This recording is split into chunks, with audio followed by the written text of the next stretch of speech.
First of all, I'd like to each one of you introduce yourselves by name. I'm Dan Zacharias. Dale Haney. I'm Dale Raines.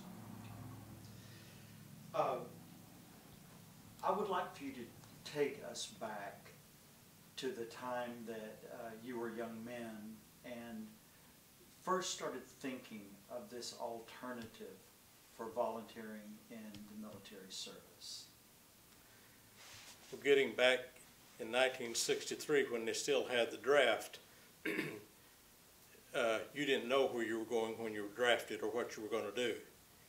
And so when I was drafted, I was a conscientious objector, not against going to the military, but just against carrying arms. We'd go in the medics and serve in hospitals, whatever, go out on the battlefields and serve whatever we had to do there, but we just wouldn't carry arms. So the military devised a method that was called the Whitecoat operation that would enable us to serve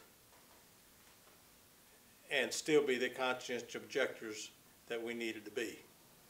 At the time, did the term conscientious objector mean complete absence from military combat, or did it deal just with the arms issue? Well, in the Seventh-day Adventist Church, it only dealt with the arms issue, but in some churches, it dealt with the whole issue. I see. Yes. Okay. What was your experience, Dale? Well, my experience was similar to what Dan was saying. I knew I was going to be drafted because of the lottery number.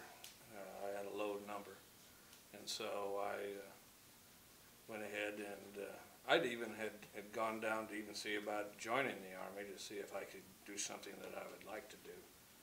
And they said, well, they didn't have anything, and they weren't making any promises. And I said, that's fine. I'll go ahead and be drafted. In what year are we talking with you in Oh, particular? with me is 1972.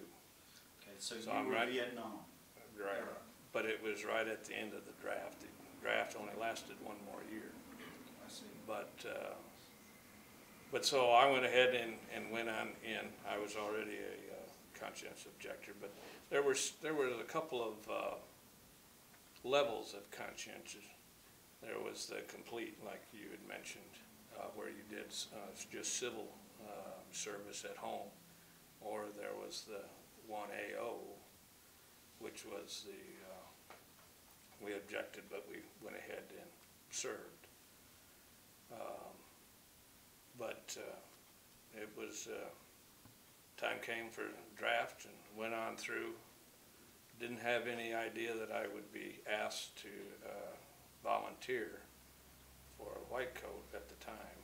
But And Dale, what about you in the same terms? Well, I was drafted in 1967, and I was in training at Fort Sam Houston as a medic. But before I got drafted, I had been working at the Oklahoma City Zoo, and I was the youngest primate keeper they'd had. So anyway, when they came down to interview for the Whitecoats, I had talked to my mother and said to her, since she was from Maryland, so she told me what the Whitecoats were, and she said, go ahead and go talk to them. So I went and talked to them and found out they pulled me into the Whitecoats, not as a guinea pig, but because I had taken care of monkeys before. So that's what I got to do in the Army, was take care of monkeys. But I was also used on one project. You were in one, and the rest of you were in how many programs? I was in one. Okay. none. None.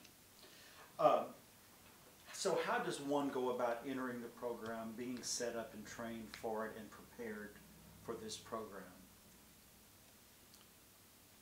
Anyone who wants to answer? From Washington, D.C., from Fort Detrick, there was a group of men that was in charge of the Whitecoat. They would come down to your basic training area down in San Antonio at Fort Sam Houston, and they would interview all the guys that were conscientious objectors, are interested in being in this or not interested in being in it, but was interested in doing something for the military and doing something for our country. And that's what they interviewed us at that time, and if we showed that we would like to be in it, or they would take in consideration how old we were and what we'd been through and what our habits were. The smoking and drinking just wasn't prohibited. It was prohibited. We just didn't do that because they didn't want anybody that had any problems with anything, because this medication and stuff may not work properly if it did.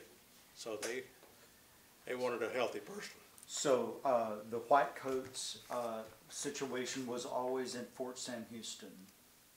No, they came down to Fort Sam Houston and drew us out of the medic training. But it was always, you'd go into Walter Reed. The primary research facility was at Fort Detrick, but there was a wing of it at Walter Reed, Forest Glen. Okay, so let's take another step along the progress of this whole situation.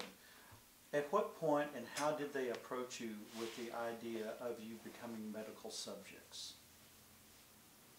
When you interviewed at Fort Sam, they told you basically what you were being or you would be subjected to. Did they tell you everything at the time that it was going to be? How descriptive and how detailed was their introduction? Probably not, but they did tell you, even in the interview there, they says you can always say no, that you will not participate in a program. That's right.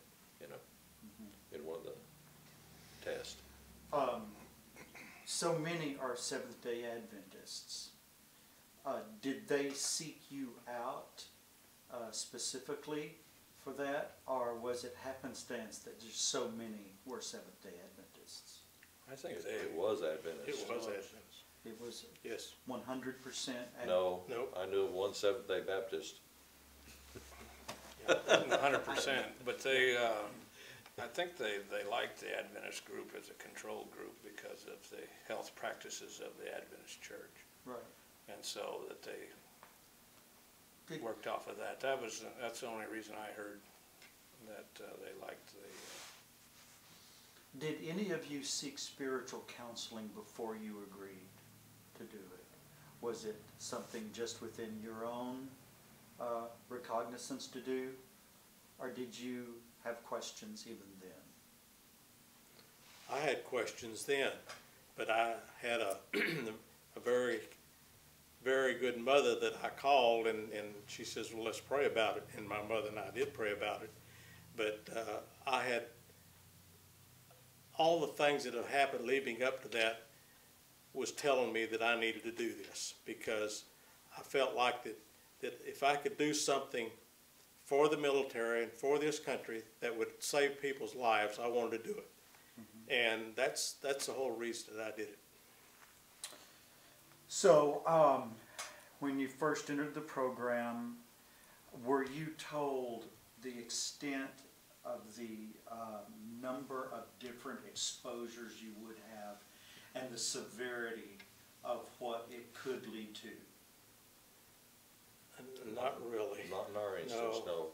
I don't know that we would have understood it anyway. I don't think we would have. Okay, some of the exposures were to anthrax. Name some more that were, how were you exposed to it? What was the process, number one? I was on VEE, which is Venezuelan equine encephalitis, and we were ejected.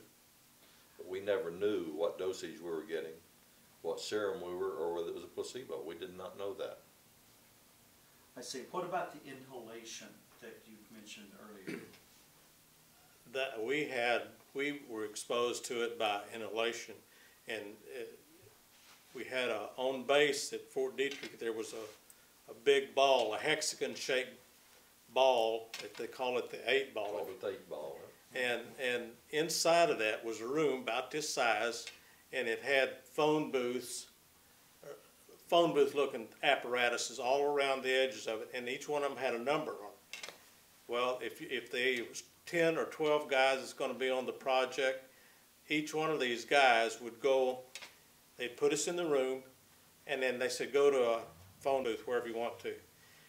And whoever went to that booth, that was his number. So if I went to booth 5, then that was the number, and they knew how many liters of air and how many germs was in that liter of air that I was going to be exposed to. So they knew how sick I was going to be and how sick the next guy to me was going to be. So they knew exactly what we were doing. We were taught how to breathe, how to breathe liters of air and get full liters of air when we breathed. And that's how they knew. Dale? Didn't participate in any of them, so all I did is just work there in a regular 8 to 5 job, basically. Well, what experiences did you have from that particular end that you could relate to us as far as your interaction with the volunteers? And Oh, so there were forth? several people that volunteered. In fact, there was a waiting list because you got time off for every day you were on the ward. I remember 2 or 3 guys planning their weddings to be after that, to where they'd get a month and a half or whatever off to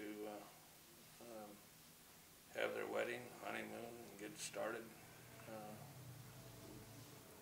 You know, so there was a project or 2 while I was there, but it was, like I said, they were full. They weren't even asking anybody else. They were taken care of. One of them, I think, was sandfly fever or something, but I don't really recall. And Dale, you too, were your experiences after you started getting the injections, what was the first thing you noticed as a reaction? That's too long ago. I don't remember. I did get sick, and I was not supposed to have. Mm-hmm. And the doctors don't tell you that, but when you know a lot of people that work in the lab, you find out anyway. But they did tell me at the end of the project I would not be used on anymore, and it was because I had gotten sick when I wasn't supposed to. Mm-hmm. Do you have any idea or sort of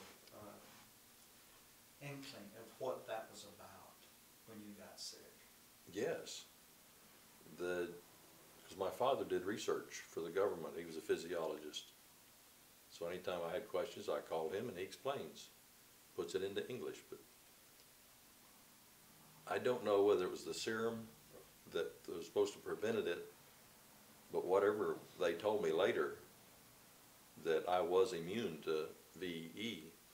And I found that out because quite a few years later, when we had an outbreak down in South America, I got a letter from the government saying since their records indicated that I was immune to it, and I had been trained as a medic, that I was subject to call. And VE meaning? Venezuelan equine encephalitis. Okay. You know, so much has been in the news recently about the anthrax scares in Washington and so forth. When that started happening, did you realize and have a whole new take on the severity and the traumatic implications of anthrax entering your body that maybe you had not realized before? I certainly didn't realize it was that bad. The anthrax thing and the tularemia disease, I certainly didn't have any idea that it could be that. I thought if you just get sick and you'd get over it, but it killed people. And I just didn't know. Mm-hmm. Anyone else? Same question? No, they were not dealing with anthrax when I was there. Right, okay. All right. I knew there was anthrax on the base just because it was discussed around with the civilians that they were worried about it. But You've referred earlier when we were talking, when we first met, that you called yourself human guinea pigs. Still do? Still do. And that's an appropriate, you feel that's an appropriate summation? Well, Certainly. Both I do. physically and emotionally, you feel that? Emotionally, they probably could have prepared us a little better, but then that may have altered their results. So I don't know. I guess we were guinea pigs and we got used for research. I think that if they had told us the full scale, I don't think that they would have had anybody volunteering. Not enough for the Not project. enough for the project. Yeah. And they had to have enough people that breathe different liters of that air to tell what they had to do to that serum that had to heal the person that had gotten exposed to that.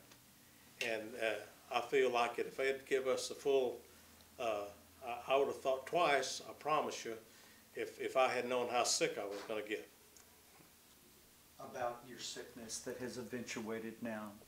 I went into the 8 ball and breathed the liters of air on a morning of about 9 o'clock in the morning. By 10 o'clock the next day, I started getting fevers, and the fevers kept going up, and they put you in a room. They had me in a room that was glass on 2 sides, and a doctor and a nurse sat on each side of me, one on the side and one at the back of me, watching everything that we did. And I was hooked up to, and the higher the temperature got, the more they'd take blood samples and everything. And I was completely quarantined from all of them at the time that all this was going on. And the fevers got up to about 104 to 104.5, never got to 105 that I know of. But I didn't really know a whole lot about what was going on at that time. Were you conscious? Semi. I could tell people were around and talking, but I didn't really understand and didn't really care what was going on. I was in such pain, and this went on for about 3 days, and then they started giving me the serum, and they'd give me 1 shot in the buttocks on one side in the morning and one side in the afternoon on the other, and I got at least 2 massages a day to keep the muscles from freezing up on me. And Okay, that was your initial reaction at the time of the injections, correct? yes, So now, as time has gone by, years have gone by, what do you deal with today? I deal with loss of hearing. I deal with terrible arthritis, which you can't see and I don't look like it, but I have terrible arthritis in my knees, my feet, legs, neck, and back. And maybe that would have come anyway. I don't know. But I think the hearing is because of the fevers that I had for as long as I had them. But I think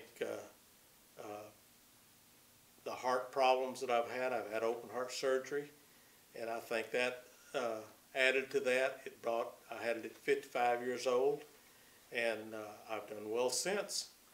But I think that all those things put together, it diffused a little bit of my immune system to the things that would have cured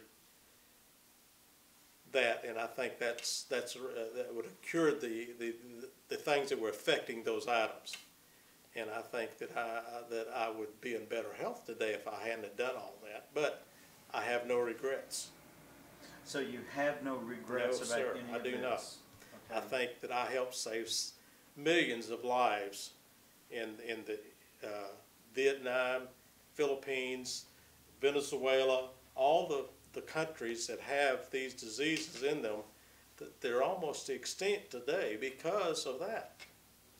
Dale, tell us your story along the same lines as to what you have suffered and could be suffering from now.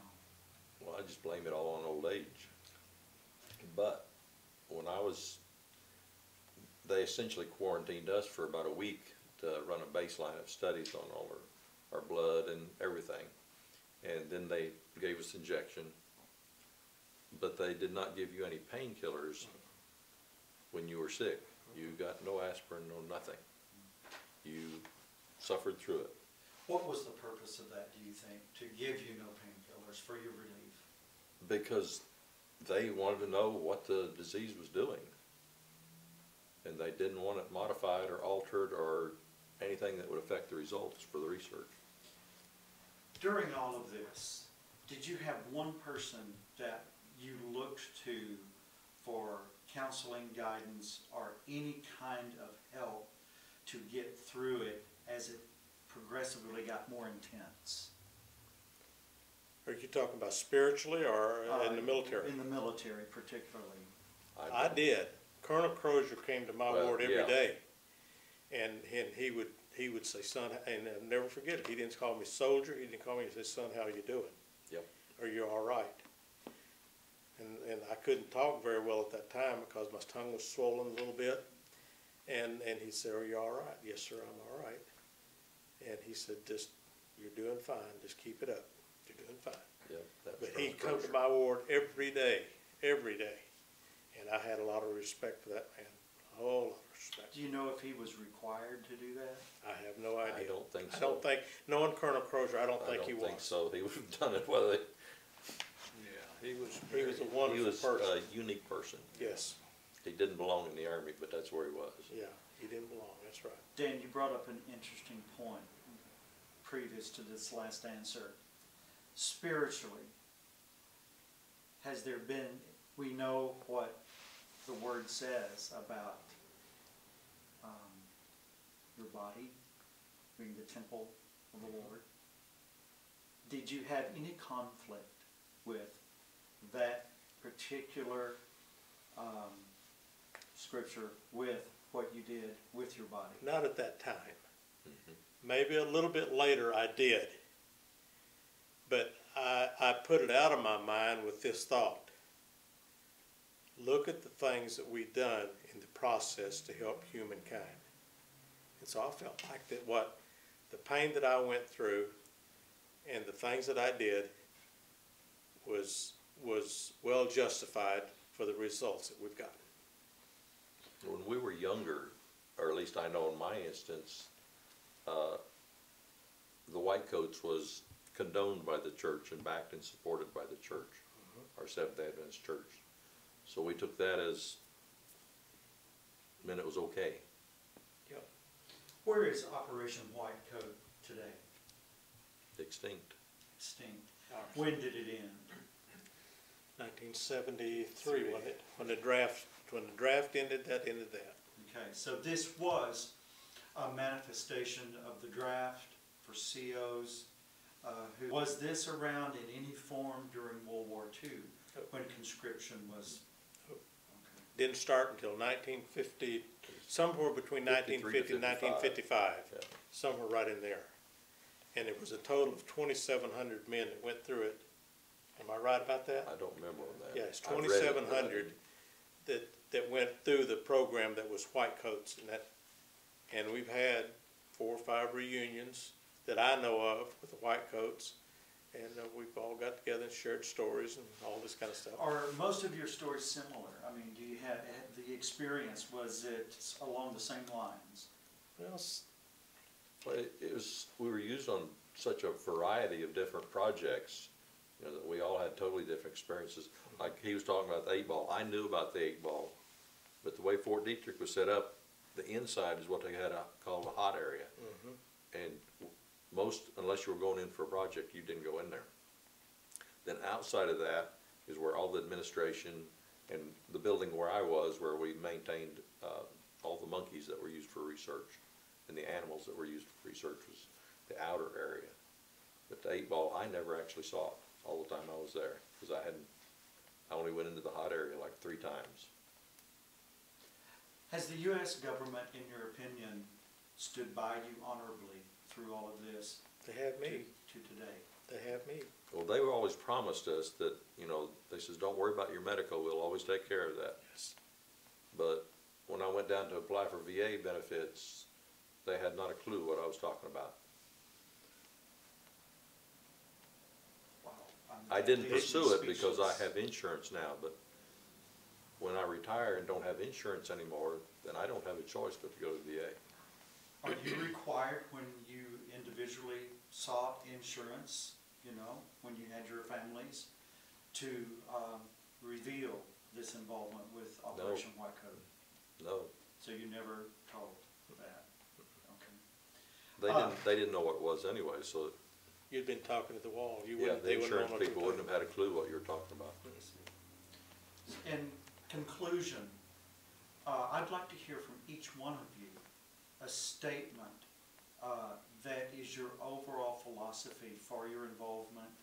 And you've hit on it already, of course, but just the individual take on this. Being in the being in the Whitecoats, I feel it was an honor to me, even though I got terribly sick.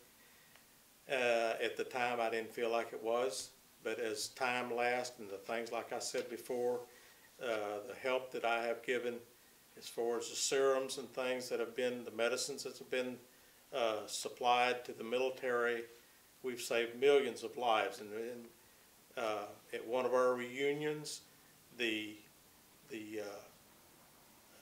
acting surgeon general came to our reunion and told us, and I'm wrong about that, that's not the acting surgeon general, I'll have to get that later, but he came to our reunion and told us, without the help that what we've done, that there would be millions of people that would not have lived through those years. And so, like I say, it's virtually extinct. So I have no problems at all. I would do it again if I knew that I was going to get the care that I am getting from VA. Dale? Well, without being involved in it, I really don't have something to say about that other than I appreciated being there. I learned a lot in the area that I If your worked son came to you and said, Dad, I'm thinking about this, and if it were similar as far as the draft, what would you tell him? If they had somebody there like Colonel Crozier, I'd say, you bet, you go right ahead. But there are no guarantees of No, that. well, there's not. But you could probably do some research and find that. But I had a friend that stayed on in after the Whitecoats went out of business there. Why? He stayed in the military, and he said they were giving as inoculations for the invasion of Somalia, some stuff that he had worked on when he was there, that he was actually giving that out to the troops before they went in. And so, you know, it was a good work. It was, you know, some people think, wow, how could you do that? But it's, you know, at the time I felt that it was a good opportunity to help, even though I wasn't asked. But there's been long-range benefits that have come from that. Dale? Well, I probably understood a lot more of the research end of it because that's all my father had ever done was research and teach. And would I do it again? You bet, yes. I know some of the guys did it simply because that kept them from going overseas. But that didn't always work either. I was used on one project, and when I was told I would not be used anymore, I requested a transfer to Vietnam. Colonel Crozier called me into his office, says, what is this about? I said, well, I won't be used on more projects. A friend of mine was just killed, and they need another medic in Vietnam. And he says, I need you here. And he tore up my slip. Well, for me personally, your stories and your testimony has been moving, both moving and convicting. Your dedication and your philosophy of living has, I know, touched me. But I thank you very much for your time tonight. Thank I you. really do. Thank you. You bet. Well, part of it is, you know, I've lost members of my family, and finally it dawned on me the history, the knowledge that we lost when we lost them. And that's basically what, if we have an opportunity to add to some of the history of, and the knowledge of what happened in Whitecoats, then at least it's recorded. That's right. Well, it sounds like it's time for the story to be told. And you're doing a good job of it. Thank you very much. Thank you. That was tremendous, that really was. Some of the reunions, they told us, go on, get your card and all that, and when I lost my first wife, then I didn't know what I was gonna do for insurance, and so I went down and checked into it, and it was like beating your head on a wall. Then I started working where I had insurance, and so I haven't pursued it, because I haven't needed it yet. That's terrible, that's not right. We get all No, the VA they don't, stuff. Yeah. you know, you either jump through their paperwork, they don't know what to do with you. They've never heard of it Yeah, either. that's government. It's amazing. Use the words in that document he sent in, we will take care of this man. And I get all my I thought it was prescriptions. funny, I also have had arthritis since I was young. Listen, man, It's very I can't painful. hardly get out of bed some mornings. I used to get I've been up, I've been now a I have to carpenter. roll out. And just big knots, Yeah, big knots. but mine doesn't show, except when you try and use your knuckles, they don't work. I get up in the morning, my hands are like this, I can't move them, and I gotta physically take and open them like this. I had to Soak them in warm water. soak them in hot water, yes, sir. Typically, when the stories are this incredible. I know. One thing that I didn't put on, when you asked for, about the beginning, I went in the military in 1963. August of 1963, went in the Whitecoats in December of '63, and got out of the Whitecoats in August of '65. And after I'd had my first program, project, what I'm trying to say. Okay, My first project, Colonel Crozier informed me that I would not do another one. But the things that I really wanted to do one more. I wanted to do a sleep deprivation.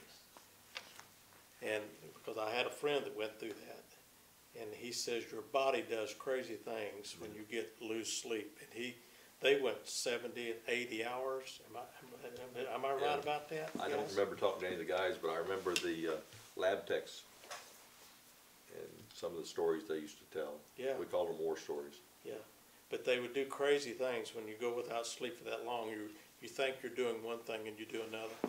And so, but I wanted to do that project, and I didn't get to. Your VA benefits that were denied. Oh, Now, I get mine. okay. Mine, I don't know if they were denied, it's just, I finally got sick of the paperwork. It took me 6 months. Yeah, and I only went back 3 or 4 months and finally gave up. So it was more of a red tape block than That it was And you had no help at the office, the local, I understand some of the VA, the people are fantastic and pitch in and help. They are. I did not have that problem. eventually, where did you land? I'm working right now at a place where I have insurance, and so I have not pursued VA. Okay. One thing I would like, how many of you, if you don't mind me asking, have children? Okay, you both, all three? Okay. Has any of this genetically transferred to your children as far as any of the side effects? That's kind of a heavy-duty question, I know, but, Personally, no, I don't think so. Both of my children are adopted. Yeah, so am I. okay, all right. So we can, like, scratch that. That's fine. Yeah. Let's see. The Colonel? Well, I was gonna ask about meeting Eisenhower. Mhm. Tell us about, okay, let me rephrase the question so we can get it on completely. First, before we actually go into the recording of it. When I went to Fort Detrick and signed in, let them know that I was in Washington DC for the project, they sent me back to Walter Reed Hospital to work in the pharmacy at Walter Reed. When I got to Walter Reed, the guy that serviced the Ward 8 with drugs from the pharmacy was getting out in 2 weeks after I came there. And so he had a security clearance, and I had a security clearance, and so they put me in his position, and I visited Ward 8. Ward 8 is where all the dignitaries from everywhere came in. Johnson was there, MacArthur was there, General Eisenhower, President Eisenhower was there. And one day, I knew he was there, but I had not seen him because the door to his room was always closed. He always had a guard outside of his room. Even though it was Ward 8, he would still have a guard there. But I went through the codes to get into the ward, and after I got into the ward, there was a tall gentleman with a blue house coat on standing down to about 30 feet from me. And I knew exactly who it was. You couldn't miss General Eisenhower with his bald head and the features. You knew who it was. And I had to walk right by him, and I said, "Good morning, sir." He said, "Good morning, soldier. Are you all right?" I said, "Yes, sir." He said, "That's good. You're doing a good job." Shook hands with him and kept going. That's it. But that was a real treat for me. You know, it felt good. But you got to see a lot of things in the military. I think we're good. You don't mind losing the house, but those things of pictures of your children growing up and Yes. stuff like that, Irreplaceable. can't replace it. I know it. It's Thank y'all again. You bet. Thanks, guys.